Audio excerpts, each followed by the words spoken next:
Hi, Willie. This one I'm a little bit proud of. It's of all the things that I do, it's probably the most original. I think I've shown you this in Haldensleben, at least in some part of it. But anyway, it's called the changing of the card. I call it the changing of the card of muscle reading, and you need a spectator for it. But assuming you don't have a spectator, I'll try to go through it. You get to say stop whenever you want to. You'll say stop right there. Remember that card? That's the card I'm going to try to get at.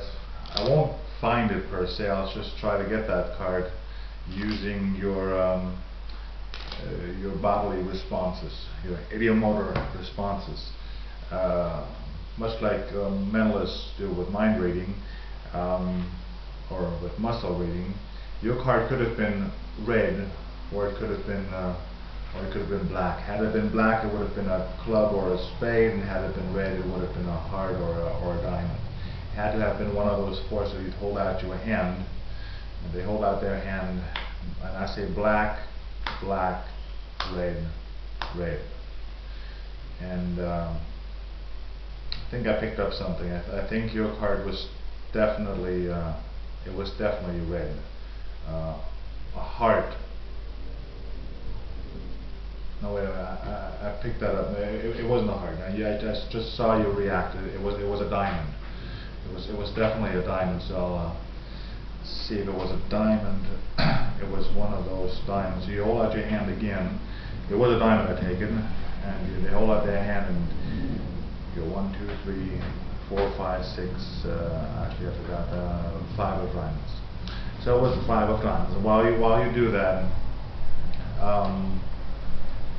It's hard to do without a spectator, but it was in fact a diamond, and so on and so forth. And you know, it wasn't really true. That's not really what happened.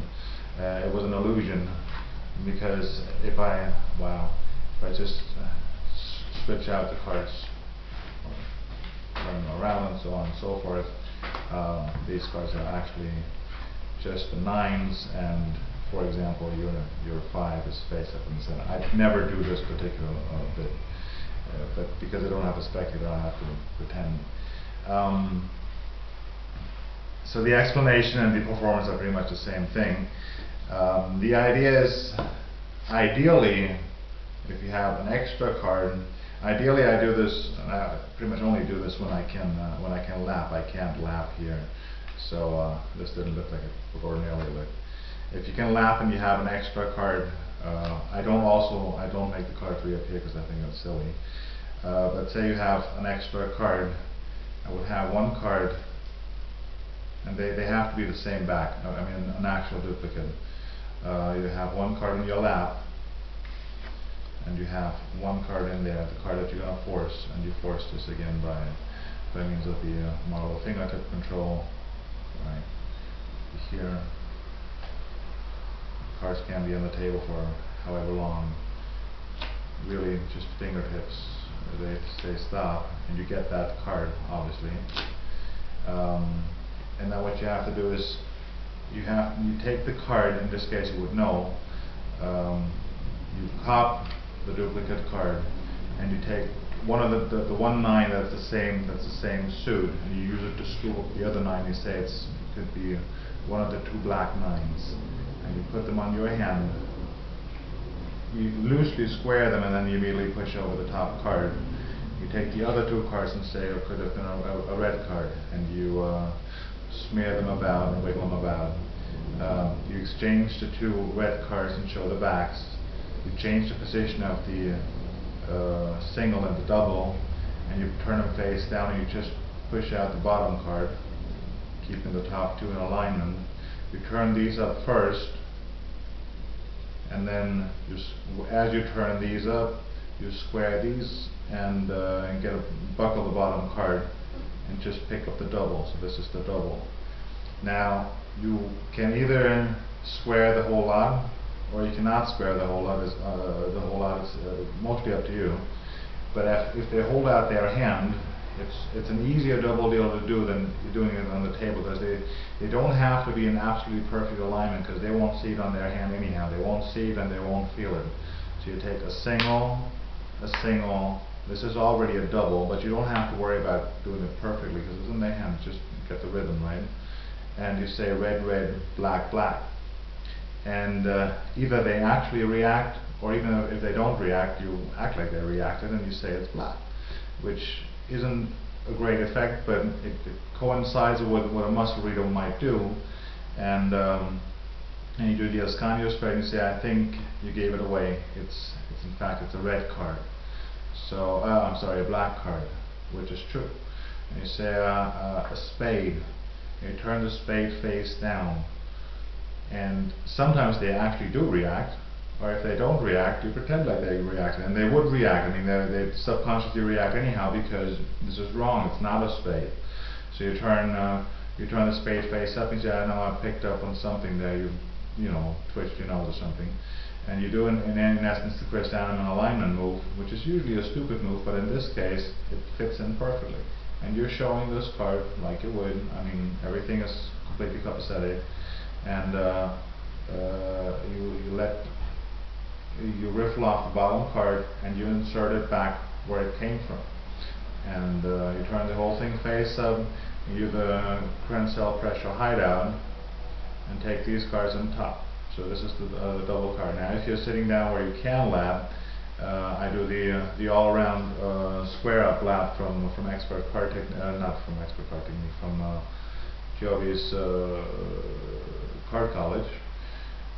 But in this case, I was there just cop the card, and you put the card in their hand. This is when you can just play up the effect. You say ace, 2, 3, 4, and obviously you glimpsed the card before. In this case, you don't have to glimpse it because you forced it. And you play it up and so forth. No, it's not ace, 2, 3, 4, 5, 6. And it's one of those effects you can only do when you have, as you have pointed out for Out of This World or for Claquedon, where you have an attentive audience. And so you play through the whole thing, and it's nice because if you're actually doing all of this without any sleight, it would still look exactly the same way. I mean, if you're trying to do this with muscle reading, not that I ever have, but I think it will work. And so then you do this, and it's lapped usually. And if it's lapped, you can just pick it up facing this way, and then you do the. I don't like to do the Paul Curry move, but something like that. And then if you actually do this, you just lap that card again. You just lap it again and leave it like that. I don't have the card reappear. Now, there's one or two things that I do want to say about this routine, because I said it's an original routine of mine, and you're looking at this and you're saying to yourself, it's not original, it's Hofstad's Ace problem. The Hofstad's Ace routine, and I don't much care for the Hofstad's Ace routine, and it's not. And I want to point out, well, you could very easily turn this into the Hofstad's Ace problem. The reason why it's not